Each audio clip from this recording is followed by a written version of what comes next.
Hello friends, आज मैं आपके आगे इकोनॉमिक्स का बहुत ही important topic consumer equilibrium explain करने जा रही हूँ। जैसे कि आप जानते हैं कि मैंने इसमें पहले भी एक्सप्लेन किया था टोटल यूटिलिटी, ठीक है, मार्जिनल यूटिलिटी और कंज्यूमर इक्विलिब्रियम। टोटल यूटिलिटी क्या होती है? जो हमारी हमने जो खाया, अब हमने एप्पल खाया, हमें भूख लगी, उसकी यूटिलिटी शुरुआत में क्या थी? ज़्यादा थी। और उसके बाद जब हमने दूसरा सेब खाया, तीसरा खाया, तो यूटिलिटी, टोटल यूटिलिटी में तो एडिशन हो रहा है, लेकिन धीरे धीरे यूटिलिटी कम होती जा रही है। लेकिन यूटिलिटी में एक कॉन्सेप्ट हमें ज़रूर ध्यान में रखना चाहिए कि यूटिलिटी में स्टैंडर्ड मेंटेन करके रखना चाहिए। अगर हम एक एप्पल खा रहे हैं तो एक एप्पल ही होना चाहिए और एक पीस या एक छोटा सा टुकड़ा नहीं होना चाहिए। अगर हम एक गिलास पानी पी रहे हैं तो एक गिलास पानी ही होना चाहिए, एक चम्मच पानी नहीं होना चाहिए। और एक चीज़ का ख्याल ये भी रखना चाहिए, कंटिन्यूस होना चाहिए। ठीक है, अभी हमें भूख लगी, हमने अभी खाया, फिर एक महीने बाद खाया या एक दिन बाद खाया, इसको हम यूटिलिटी कॉन्सेप्ट नहीं कहते हैं। इसे समझना बहुत ज़रूरी है। स्टैंडर्ड मेंटेन करना है, कंटिन्यूटी होनी चाहिए, इसी को हम कहते हैं टोटल यूटिलिटी। और जो हमारा एडिशन होता है, जो दोनों का addition, sum of total utility, it is also called marginal utility. ठीक है, अब बात आती है कंज्यूमर इक्विलिब्रियम। कंज्यूमर कहाँ पे इक्विलिब्रियम फील करेगा? जहाँ पे वो सेटिस्फाई होगा, यानी जितने उसके पास मनी है, उसने गुड परचेस किया और उसे सेटिस्फैक्शन मिल गया। यही पॉइंट हमारा है कंज्यूमर इक्विलिब्रियम। उसी से रिलेटेड मैं आगे आपको एक्सप्लेन करने जा रही हूँ टोटल यूटिलिटी और मार्जिनल यूटिलिटी का आखिर रिलेशनशिप क्या होता है। तो चलिए आइए जानते हैं कि आखिर टोटल यूटिलिटी और मार्जिनल यूटिलिटी के बीच में हम डायग्राम के थ्रू समझेंगे। ठीक है, तो देखिए ये है टोटल यूटिलिटी का ग्राफ। देखिए स्टार्टिंग में क्या हो रहा है? टोटल यूटिलिटी बढ़ रहा है। ठीक है, ये हमारा टोटल यूटिलिटी है, ये हमारा है मार्जिनल यूटिलिटी का ग्राफ। ठीक है, ये टोटल यूटिलिटी का ग्राफ है, ये हमारा है मार्जिनल यूटिलिटी का ग्राफ।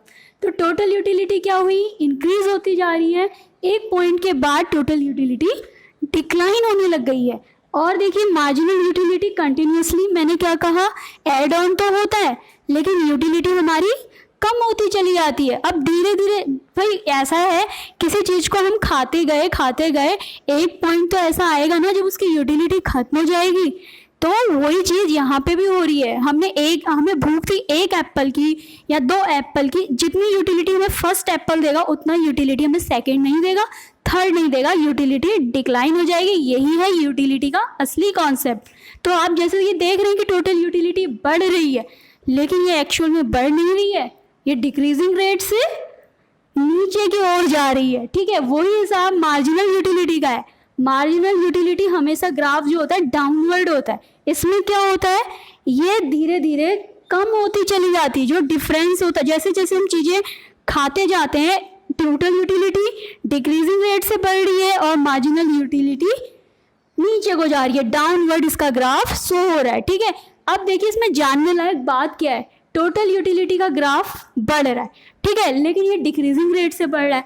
लेकिन इसमें जो जानने लायक एक पॉइंट है, जब टोटल यूटिलिटी मैक्सिमम होगी तो हमारा जो मार्जिनल यूटिलिटी है वो जीरो होगी। जब टोटल यूटिलिटी डिक्लाइन कर जाएगी तो हमारी मार्जिनल यूटिलिटी माइनस हो जाएगी। ठीक है, और एक बात इसमें और जानने वाली है, जब टोटल यूटिलिटी डिक्लाइन होनी शुरू हो जाती है तो मार्जिनल यूटिलिटी माइनस हो जाती है।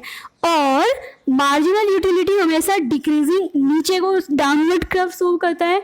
टोटल यूटिलिटी क्या होती है? बढ़ती है, वो बढ़ते हुए तो जरूर दिखती है, लेकिन वो एक्चुअल में बढ़ती नहीं है, नीचे को जा रही होती है। और मार्जिनल यूटिलिटी भी दो यूनिट्स के बीच का डिफरेंस है। जैसे जैसे हम यूनिट्स लेते जाएंगे, मार्जिनल रेट हमारा कम होता जाएगा। एक पॉइंट पे वो जीरो भी होगा और नेगेटिव भी होगा। टोटल यूटिलिटी बढ़ेगी जरूर, लेकिन धीरे धीरे यूटिलिटी कम होने लगेगी और एक पॉइंट पे आके डिक्लाइन हो जाएगी। यही हमारा रिलेशनशिप है total utility and marginal utility के साथ। तो बने रहिए हमारे साथ कॉमर्स वाली चैनल में। इसी तरह इकोनॉमिक्स के टॉपिक्स आपको रेगुलर बेसिस पे प्रोवाइड किए जाएंगे, तो आप कंटिन्यूस बने रहिए। धन्यवाद। अपने कमेंट्स दीजिए किस सेक्शन पे, किस टॉपिक पे आपको वीडियो चाहिए, प्लीज़ ये भी बताएं। Thank you.